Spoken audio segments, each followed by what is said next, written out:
Paksiw sa gata. Tara, lutuin natin. Una, kailangan natin ng 1 kilong tilapia, bawang, sibuyas, luya, siling green, suka, bitchin, magic sarap, at kokomam. Una, pagsamahin lang natin ang mga sangkap sa kawali.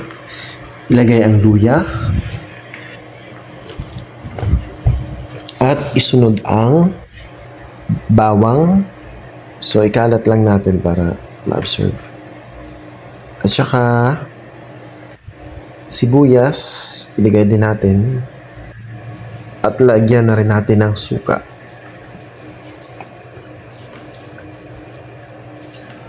Pagkatapos niyan, lagyan din natin ng tubig para hindi naman matapang yung paksiw natin.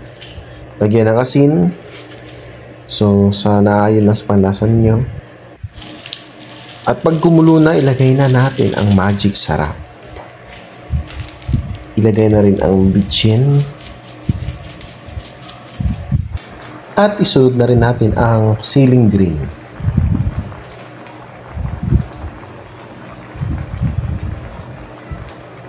Pagkatapos is ilagay na natin ang ating fresh gata.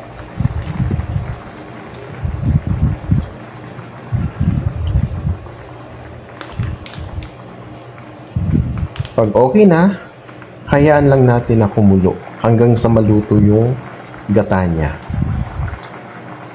Antayin lang natin hanggang sa medyo mag-dry siya. So, ayan, luto na ang ating paksiw sa gata. So, itry nyo na.